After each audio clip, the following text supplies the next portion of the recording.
Hello, everybody, and welcome with Guildmaster Gaming. Today, we are talking into a discussion here with director and writer Rakefet.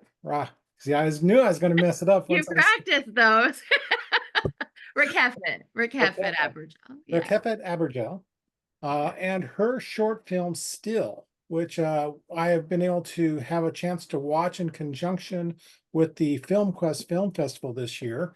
In fact, it was part of the submissions that I judged. So I had a chance So to watch it. fortuitous. I had a chance to watch it some time ago, but I watched it again so I can do this. So please introduce yourself and your film. Okay. Well, my name is Rakefet Abergel, as you said. I'm the writer, director, and producer of Still. I also starred in Still. I always star in my movies because that's really the point for me. And Still is based on the feelings I had around a miscarriage I experienced 3 years ago. And it took me a while to write about it, but I eventually did. And it's basically a short that kind of explores the feeling of grief. Oh, is that a kitty? Yeah, one Oh of my two. God. I love them. I love them. I saw a cattail and I got very excited. Um, I have one also, and she's my whole life. But yes, so basically it's just about a woman who's kind of stuck in a cycle of grief and she can't or maybe doesn't want to get out of it. I Okay. don't know. I was going to say, I you don't, already gave away the twist right there. So I think that's all right. Because when I first started watching, I was thinking it was going to be dealing with postpartum depression. yeah. And I think probably part of that is because there's several films that have come out recently that deal very much with that. And you've already given away the twist that this one is not so much about postpartum depression, but dealing with a stillbirth and the loss of a child. Yeah, I mean, I guess to some degree, I guess it could, if you don't know anything about the film, it could definitely be a twist, and that was intended. But because we did all this crowdfunding and I've done all this PR about it, I feel like a lot of people already know that that's what it's about. And I don't know, I feel like I almost need to tell people that that's what it's about because I don't want to trigger anyone in a bad way who might see it, and also the whole purpose for it becoming a film was so that people would talk about it more and that it wouldn't become such a taboo subject to discuss. I mean, postpartum is also a taboo subject, but I think it's become more acceptable to kind of talk about it, and you see it on TV shows and stuff like that. But I don't feel that miscarriage or stillbirths are properly represented, I guess, Mhm. in film and television. And there was so much about it that I had no idea until it happened to me. And so I want it to be something that people can talk about so that women and families, because it affects men in the family too, as well as children or whoever's involved in the situation, to be able to get the support that they need and not feel like they can't talk about it or they can't tell anybody or feel ashamed or whatever. And yeah, so you've pretty much given one of my first questions I usually ask people, what was the inspiration for your film? And I think Yeah. pretty much covered that very thoroughly. We But did. I'm sorry. I jumped the gun, no, maybe. that's great. No, that's fine. Uh, but let me kind of jump back. This is from the other films that I've seen you do. Uh, this is a little bit of a departure because Yeah. the other ones usually had more of a comedic approach, where this one is very, very serious in the way that it approached the topic. Yeah, I mean, there's definitely nothing comedic about this one. Whereas Jax and Boo definitely had comedic elements to it, I suppose. But yeah, there was definitely nothing funny about this experience, so that was pretty easy to do. And I guess I wanted it to be as truthful as possible, and that's another reason why I played the role, because I felt like I wanted it to be um kind of a healing experiment, I guess, for me. And it was difficult. It was really hard to do. But it's nice that it's done now, and I do feel like I was able to birth something and that it wasn't for nothing. Mhm. Um, and I wanted to kind of honor my unborn baby in some fashion. So it was a cathartic experience to get this out on in film. Yes, very much so. I honestly wasn't sure if it was just going to like re-trigger me because it had been a couple years since it had happened, and I felt like I was kind of over it. And I was like, okay, I feel ready. I can make this movie and it's not going to really affect me that much, and I'll act, and it'll be, what it is. But even with the directing and the producing and everything that was going on behind the scenes, I had no problem. Like every tear is a real tear. There was nothing fake about any of it. There was no acting involved. In fact, like I'm not even offended if I don't get nominated for acting awards because I wasn't really acting. I just was honestly reliving the pain that I experienced at the time, and I did feel better when it was done. Like I do feel better about it. Like That's I great. feel like I kind of processed it. I'm glad to hear that. Now you mentioned about not worry about nominations, but I did see that at Film Quest coming up, your film was nominated for editing. Yeah, which I'm so excited about because the editing pretty much saved this project, first of all. So it was really important to this particular film. So I'm extra proud of it. I worked with our editor, Ned Thorne, who edited both my previous films as well. So he's kind of like been my constant partner throughout these things. And he has more than once saved my movie in the editing room, like for sure, just with coverage we didn't get, or how do we do this, or how do we fix this. And with this one, it was especially important because when we first put it together, like a really rough cut, the first cut was according to the script, which is what you do. And it was 18 minutes of like the most boring thing you've ever seen in your life. And I don't know why, because the script I felt was good, but I think because there were so many visuals in the script you couldn't really show in the way that we had shot it, that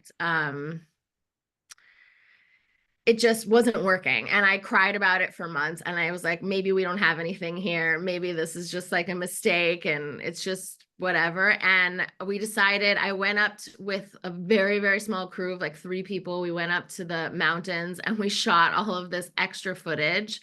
So everything that's outside in like the mountain looking, like the little flashes and stuff like that. We shot all of that like a few months later. And then me and Ned sat for hours and hours and hours and hours, and we're like, how can we tell this story in a way that's more exciting, and more maybe suspenseful? And so we just started moving all of the scenes around. Like it starts now with a scene that happens more towards the end of the movie.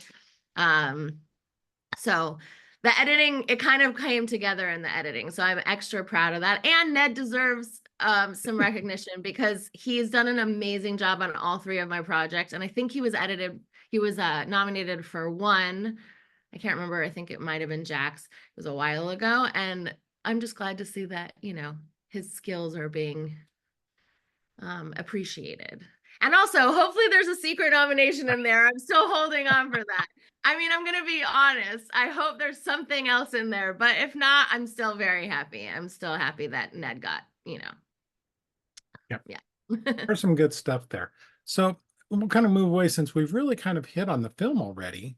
Sure. But I mean, there's always some different questions you can ask, like, but you kind of answering like taking that extra day to go up into the mountains and do the filming. There was a lot of emotion you can tell throughout. Um, and you've already mentioned it was a hard film probably for you to kind of get through and Yeah. do that shoot. So, let's kind of move on to some other things and talk a little bit maybe more about you. So, I Sure. mean, let's first back up just a short step. Now I'm pretty sure what the impetus is, but you've gone from doing a comedic style to a serious style. What did you see as a real difference between doing those? You know, I know that Jax and Boo get like people mention like a comedic value to it.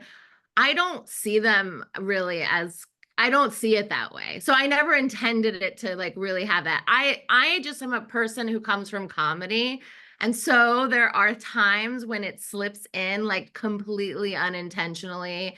Like in Jax, there's a couple scenes that like people laugh at, but not like at like, but they're like, oh, that's funny, or that's a, and to me, it was kind of just like, no, that's just something I would do. But yeah, and yet obviously to some people it's funny. So I guess I don't see it as like a conscious departure away from that to this. I guess with this project, nothing about like me or my performance was going to come off funny because it just was so serious to me. But I don't think I could ever make a straight horror where there's like no comedic moment. I don't know. I just think that that's something I'm always going to do. At the same time, I can't seem to write comedies because they get really dark. Like my next script, Mr. Right, was supposed to be a horror comedy, very light. And then it ended up becoming about like abusive relationships and like, and I was like, and it got real dark at the end, and I was like, oh, I guess that's me. I'm kind of a dark comedy person, I suppose, like, with the exception of Still, obviously. Yeah. So let's even step further back. Now you've gotten yourself kind of established. You've got some films that have done well. What is the reason behind for you, your impetus of wanting to become a filmmaker? So I am, and I was an actress for a very long time. I still act. And I did stand up for like 7 years. So I was in that world for a while. And they pegged me because of my comedic background and because of, I think, honestly, my size, they pegged me as a funny person. And that meant that I was not being called in for like any serious roles, any dramas, any like they just didn't believe I could do anything else, and I just got kind of pigeonholed as this like comedic actress, which is great. And honestly, if it had taken me all the way and I had booked like Friends or something, and I thought, great, wonderful, but I hadn't become famous or had any like really regular work. And so I was like, I want to do the stuff that I got into acting to do, which was not originally comedy. I love the crying and the screaming and the drama. And like, I just love that. That's like, I love it. I love it maybe a little too much in my real life too. But, and so I decided I'm going to write a film. I had no idea what I was doing. I really had no idea. I went to film school, still had no idea what I was doing. I had never made a film in film school. I just did a lot of film theory and writing about films and studying films, but I hadn't actually like made a film. And it took me like 15 years after I graduated, but I wrote a script called Jax in Love. And I was like, I'm going to make her like the darkest version of myself that I can, and I'm gonna act in it, and I'm gonna show everybody that I can do like serious stuff too. And I guess that's why I get like it stings a little when people say it's comedic, because I'm like, no, I was really trying hard not to do that, but I do. But it's an honest assessment. I mean, it is there. Um, so anyway, I wrote Jax, and I didn't think it was a horror because I don't like horror movies. I'm not a huge fan of horror movies, which is another thing about me that I think is weird, I guess, considering what I do. But and it just started to get into all this horror festivals, and people started calling me like a woman in horror, and they were like interviewing me about what's it like to be a woman in horror, and I'm like, I didn't know I was a woman in horror. And but I was just so happy. It got a lot of recognition, especially for my acting, which was the whole point for me. And so I felt very validated in that, like, see, I can do other things. And then, of course, I had to make Boo because everyone was like, you're a woman in horror. And I'm like, well, I guess I better make like a true horror, although it's still not even a true horror. So, yeah, I'll keep going if you don't stop me. No, this has been good stuff, and it kind of relates into some of the other things that I can think of. Because like you're saying, and I can relate because I never considered myself a horror writer, but I wasn't getting published, and somebody challenged me to write a horror story, which I had never done before. And that was my first published work. So There you go. There you go. I'm telling you, like, I got the most recognition for this like horror genre, which The only reason, it's not that I don't like it or I have a problem with it or I don't think it's good. I think it's amazing. I think it's so good that I'm terrified of it and I don't want to see it because I have nightmares all the time. Yeah. So I'm just And sensitive. yeah, and I will say this, one thing I learned from writing and kind of what you're saying, I can see the reason why the tweak between horror and comedy, because in writing they say there's only a slight difference between the two, and that's the twist it takes at the end of the joke. Ah, interesting. So if you set it up and then it turns up, oh, it's comedy. If it Right. turns down, it's horror. Yeah. Oh, interesting. That's funny because actually, I'm trying to think both of my endings. Both of my endings went pretty down, at least for the other person in the scene. So yeah, that's But it very had the interesting. twist in both of them where it's like you said for the other person in the scene, because like in Boo, okay, it comes out, oh, her Right, addiction isn't to alcohol or anything common that we're thinking of. It's right, got to kill another person. right. I'm a vampire. Yeah. I mean, yeah, it's sorry boyfriend who loves me so much. Actually, in the feature version, which it's not even close to being finished, but I've been playing with it. He doesn't actually die. She turns him. And then she has to kind of help him deal with his addiction as well. And he's a new vampire, so she's got problems. Problems dealing with her, boyfriend who is just doesn't know how to stop. Um, but yeah. And again, like I guess I could lean into the comedy, but any comedy that's there is honestly for the most part unintentional. It's just Yeah. kind of a natural tendency for me. And I'm not thinking, oh, I'm gonna make this comedic or I'm gonna do this moment comedically or um, like there's a scene in Jax where she's checking out this guy that she's about to kill and she leans over and eats this whipped cream in her hot chocolate, but like full on like and I just thought it would be like what a weird thing to do. And I wanted her to do some weird thing because she's a weird chick. And so I kind of did that and I turn around and I'm just like licking my lips and it's like, and I'm looking at him and licking my lips. And of course, people think that's funny, but I honestly, it wasn't really intended to be, but it just came out that way and it works for me. So Yeah. I'm Great fine. break intention. So let's Yeah, kind of jump back with Boo a moment, because at Film Quest, you were honored with an award I that was. is really prestigious, that according to the festival and all of us that are kind of involved, and that is the Minerva Award. Yeah, Now, I for was. those, Yeah. so for the people that don't know that, that is for women in film that are helping promote women in film, not just as themselves, but all around them. hmm So when you got nominated and then won, how did that feel? What happened for you? Did it change anything of how you perceived yourself? Yes. Yeah. Well, to some degree, because like first of all, Jax didn't get into film quest. So getting into film quest alone was like I was so excited because I was like, I thought it was something I wouldn't be able to crack or I wasn't good enough or I don't know.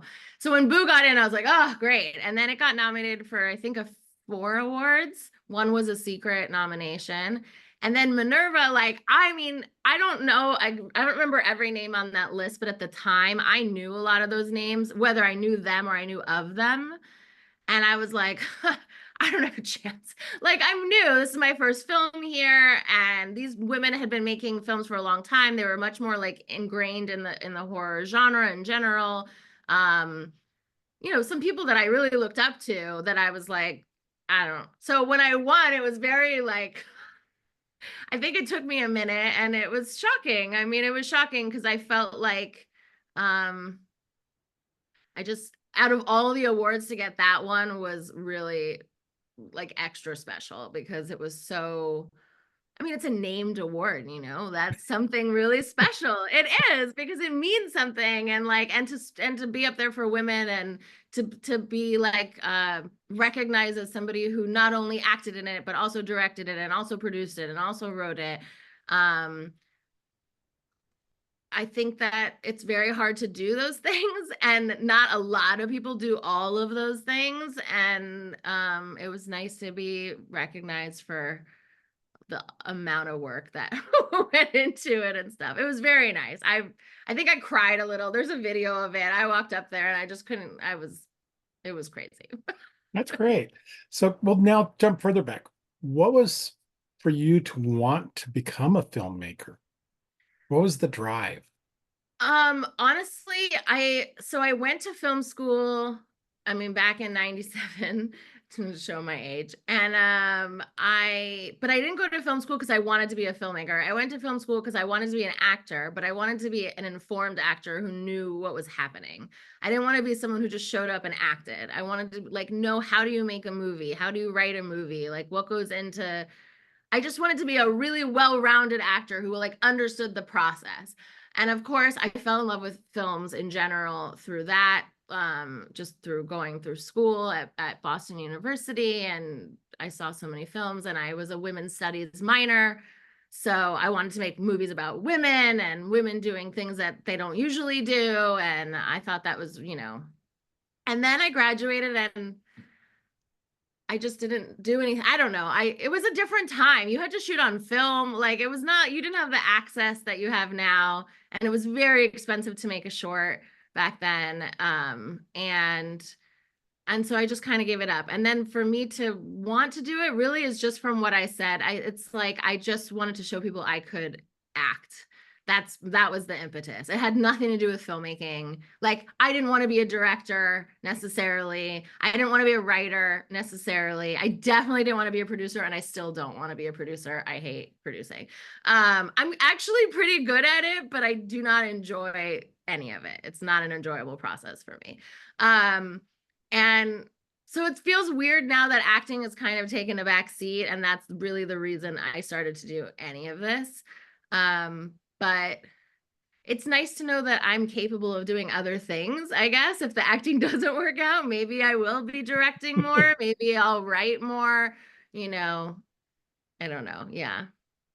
So, what would be your dream job then?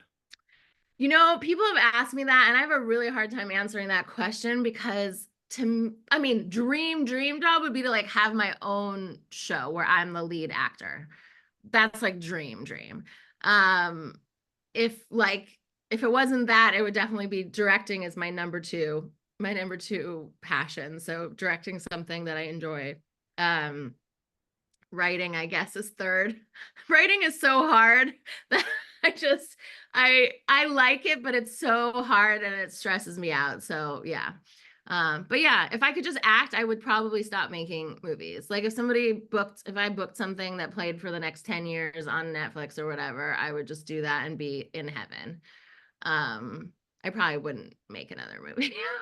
So, would that be a situation comedy, a drama? What would you like to do? Okay, so growing up, I always wanted to be Roseanne. I was like in awe of Roseanne, and I wanted my own sitcom was about me and my life and whatever was going on at the time. But now I don't think my life is that interesting, so I don't even know what the sitcom would be about. But sitcoms are fun because it feels like theater. And like a lot of the times you're in front of a live audience, and so you get actual feedback and laughter, and I really do like making people laugh. I don't know how people who are on like SVU or something, which I would love to be on, I don't know how you do that week after week though, because it must be really heavy to deal with like rape victims every week and like stuff like that, and have to like go there every week and like feel that. And because for me, I really, as an actor, I'm not method or anything. I'm not gonna have people call me by my character name for a month or anything, but I really try to like put myself in the position of the character and how would I feel, you know, doing whatever it is that they're doing. Honestly, any acting job is the TLDR of that. Okay, Yeah. so you mentioned that you've got, in the works, Boo as a feature. Yeah. Um, and I have a feeling we can pretty much rule out that still is pretty much a standalone and nothing's going to go on with that. Probably yes. But Correct. is there any other projects you got working on that maybe people can keep an eye out for? Yeah, so I have a script that I think was at Film Quest last year, or at least we were finalists. It was called Mr. Right. That's the horror comedy I was talking about that is slightly darker than it was originally intended to be. Um, hopefully we're gonna shoot that soon. I wasn't going to, but we did a reading of it at Cordillera Film Festival this year, like a scene from it, and it went so well and it looked so cool. And I was like, this is fun, like especially after Still, to do something kind of fun, seemed fun to do. So if I can do it cheaply, which I always say I can, and then it never actually is, we'll see. I just can't crowdfund again. I just can't do it again. I've done it 3 times and it is life sucking. So I don't know if I can go through that again. So if I can't make it for really cheap, it might not happen. Boo is always being worked on, but not too much. I got hired by a production company I met last year, recently, to write a script that a buyer already kind of has purchased the idea. So they wanted me to, it was based off of something I had pitched to them, and so I'm kind of working on that right now. We're waiting. It's kind of all in between right now. But again, not my favorite thing to do, but I'll do it because if it's a job, and and I like the story. The story is fun. So there's that. And then eventually, another big thing I really want to do is take Jax in Love, my first film, and make it into a series, like a Dexter type series, but about her and how she kills people she wants, that she loves, that she doesn't want to leave her. And with the whole like inner monologue thing and everything, like very Dexter-esque, but a female, and obviously for much different reasons than he kills people. He kills bad people and she kills kind of good people. But you still love her, but that's what's so amazing about her. You still kind of like her, even so. You're like, well, she's sweet though. Yeah. So that's what's basically happening right now. Sounds like some good things to look forward to coming from you. Yeah, So thanks. with your current one still, whereabouts is it in its festival run? Um, I'd say like in the first, maybe maybe halfway. I would say, like, we premiered at Cleveland International in April. I think it was April. And then we played Holly Shorts, and we played at the Shawnee Memorial Film Festival. We won an award there, like a Spirit Award. And then Cordillera and Tacoma and Lady Filmmakers. I don't know. I think we're at like 18 acceptances right now, which is good because we started with, before the first acceptance, I think we had 20 rejections. Like no joke, like in a row. They were from like the bigger festivals, so a lot of them were to be expected. Like some of them were not shocking rejections, but I felt like I had to shoot my shot and send it there anyway. But in the very beginning, I was worried there was not going to be a festival run at all. Like I thought maybe this is just not a film that people want to see, or people know what to do with, or again, you're taking a topic that's very taboo, and a lot of people don't want to screen it and don't want to show it and don't want to maybe subject their audiences to it. I'm not sure. So I was worried it wasn't going to get shown anywhere, and then we got a bunch of like acceptances in a row, and I was like, okay, thank God, like there are some places that there's a home for this, because the whole thing is I just want women and my families to see this and feel validated in their experience and feel like they can show it to someone and say, hey, if you don't know what it feels like for this to happen to you, like this is what it feels like. Watch this. This is how I feel.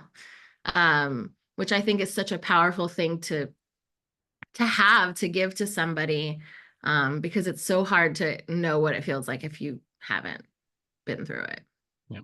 I think So I tangented. I went off a little bit, but that's fine. Like I said, that's the reason why we do it this way, is if we go on to tangents, that's fine. yeah. I mean, I'll admit I had one interview with a director and writer, and they had just seen Godzilla -1 Oh the night no. before. So we spent about 15 minutes on air talking about Godzilla -1. It's like, this is really about your film. Yeah. You're like, oh, but whatever. Godzilla is amazing. Oh, So yeah, okay. yeah, At least mine is the right tangent. I don't know. we're still kind of on topic. We're still talking about what you're Yeah, doing. we're So, good. so what we can tell people is kind of looking out there is if this is a film that they feel of interest or drawn to it, or maybe something that might be cathartic for them, to still look for it on the film festival circuit. Uh, Hmm. will be still going around for a while. Have you heard anything in terms of distribution for after it finishes up its run? No, but I'm gonna, submit it to some of the more likely places, like maybe Amuletto, and I don't know if Alter took Boo, but I don't know if it's right for Alter or not. I would obviously offer it to them if they want to put it on. Great. Mhm. I also am putting together a DVD. It really should be a Blu-ray, but it's a DVD of of all three of my shorts with extras. So it's all three shorts, including the still. It'll have behind the scenes featurettes for each one of them that we did with interviews and behind the scenes and stuff like that. And I think we're gonna have commentary if we can get it together. And there's gonna be some other like extras and the music video from still from the song that I wrote for the movie. And so that will be out there. And then I guess basically anybody that comes to me and says, I want this on my platform, like you can have it on your, as long as it's non-exclusive. I want to get it out to as many people as possible.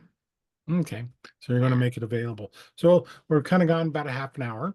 Uh, so I'm going to ask kind of some closing questions, then I'll throw this out first. So if you have any closing statements you want to make, you can kind of think about it. Okay. But if you had someone come to you and said, "I want to become a filmmaker," what advice would you give them? Um, I have that actually happens to me a lot. People send me like, my daughter's in college and she's really want. So I always tell them to just do it and not to wait like I did. I would think I waited too long. I should have just gotten over my fears of doing it and just done it sooner. So I tell them like, just make something, even if it's not good or it's not the best or it's not the highest quality you could ever make, just make it. Just make it, because honestly, sometimes it really doesn't matter how good the cinematography is as much as it is nice when it is. If it's a really good story and the actors are good and it's compelling, you can get away with it in this format, I think. And I would just say, honestly, I hate to say this because I went to film school and I loved it. If you want to learn how to become like a film reviewer, go to film school. I mean, like if you want to learn how to look at film for, the artistic, visual, messages and stuff, great. I think if you want to learn how to make a film, go make a film or go work on somebody's film who's making a film. Because I learned more making my first film than I did in 4 years of film school. And honestly, like I learned more about writing, I learned more about every aspect of it just by doing it more than going to classes for it and stuff like that. Maybe the classes helped. I'm sure my parents who spent a lot of money would say that I hope it helped. But it's possible. Like maybe I sucked in some knowledge and that helped a little bit. But I honestly, when I did it, I did not feel like I knew what I was doing at all. So yeah, my cat just walked in and she's meowing at me. She's Well, like, that's the reason why I have to leave the door open. Otherwise, they oh, start. Yeah, otherwise they scratch. Yeah. yeah, because we She have loves, two of them, and it's hard to tell them apart. So. oh. So, okay, so that's some good advice. So we're going to kind of, is there any final statement you'd like to make about your film, your career, to your audience? Anything you'd like to finish up with? I would just like to, I would thank my cast was small. It was me and like one other person or two other people, but my cast and crew for just helping me and being so kind during the whole process and so on top of it and didn't make me worry or stress or, I'm sure there were things going on that nobody was telling me about because they didn't want to stress me out. So thank you for that. And I guess I don't want anyone who's gone through this to feel like it should trigger them in a bad way, because from what I know, from what I've shown it to many people because I was worried about that, and many people who've experienced different stages of loss, and they all felt very touched by it and not triggered in a negative way. It was more of a wow, like somebody gets it and they understand. And it's so amazing to see this on screen and feel like my experience was validated or their experience. So don't be afraid to watch it because I think it's healing in some way. And I really hope that a lot of people get to see it because that was my main goal. And we donated a bunch of the crowdfunding money to charity organizations. So go to our website, find the organizations. Like if you can help them, they need it. I wish I had known about them when it happened to me. I didn't. And there's a lot of support and groups and all sorts of resources out there that I wish people had more knowledge of so that they could deal with this very common problem. Well, thank you. So we've been talking with Rakefet Abergel Yeah. about her movie Still and some of the previous work and maybe what we can see coming up. If you're interested in the film, I'm involved with FilmQuest. It's going to be showing on later on this month, October and November, down in Provo, Utah. Uh, so you can come It's join us there. November 1st at 9:15 in Ah, the Mommy You Don't Look So Good block, which is the best block name ever. And I was so excited to be in that block. Mommy You Don't Look So Good. I mean, it's perfect. So there we go. So thank you again for joining us. And if you like what we're doing here, please, like I always say, like and share it. And if you subscribe, that just helps us to do more of all this too. So thank you again, and we will see you around as we talk to more people. thank you.